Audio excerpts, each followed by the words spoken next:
Every great Mexican recipe requires salsa, and this recipe is no exception. Let's start by making a Yucatecan style salsa. We need a quarter cup of lime juice to start with.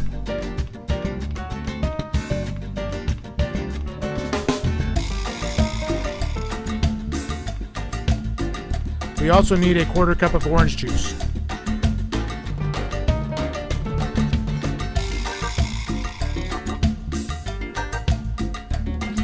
Slice half a red onion into long slivers.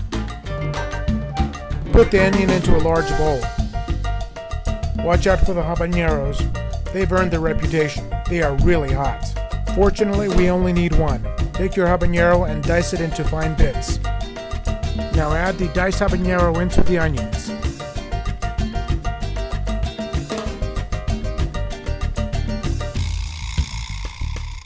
Next, we're going to add about a tablespoon of Mexican oregano.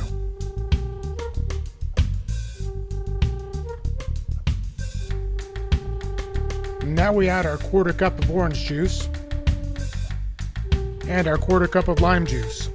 Mix it all together thoroughly, cover and let set for at least 2 hours. Now on to salsa number 2.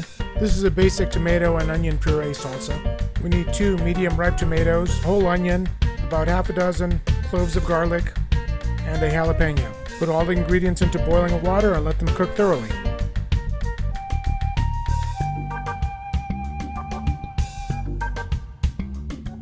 Once all the ingredients are soft and mushy, we're going to deposit them into a blender. Don't forget to add a tablespoon of salt. Now blend at high speed for about a minute.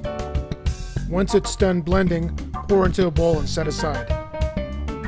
Salsa number 3 is an arbol chili salsa.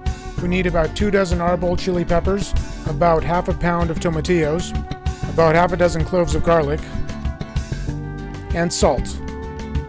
We're going to toast the dry chili peppers on a hot dry pan. Mix them around for even charring. Once they are evenly charred, put them in a bowl and set them aside. Now we take our half pound or so of fresh tomatillos and put them on a hot dry pan. We're going to cook them until charred. You'll know when they're thoroughly cooked. They go from a bright green to a dull green in color. Now that our tomatillo is thoroughly cooked, we're going to put it in a blender along with all the other ingredients.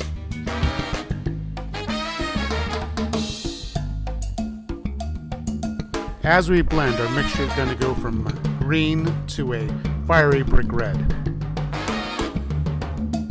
Be sure to blend at successively higher speeds. We want to break up all the solid particles into tiny little specks.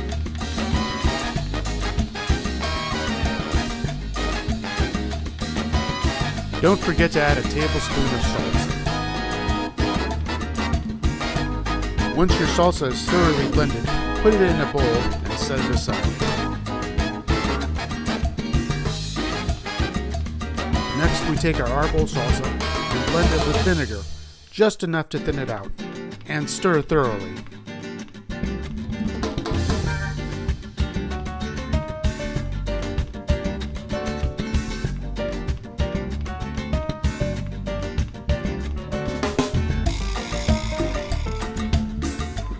Next, we run our mixture through a strainer. This way we get a smooth salsa instead of a chunky one. We've prepared all our salsas, now it's time to start putting our sandwich together. Take a Mexican baguette, also called a bolillo, and cut it in half. Then we're going to toast it. In this example, we're going to be using store-bought carnitas. Most Mexican supermarkets do an excellent job of making fresh carnitas every day. Now that our sandwich is assembled, we're going to cover it thoroughly with our tomato sauce.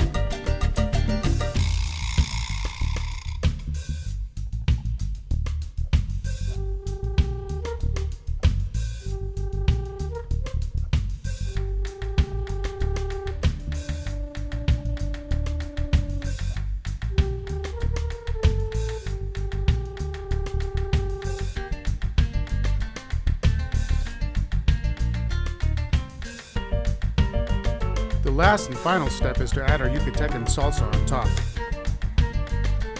The arbol chili salsa is optional.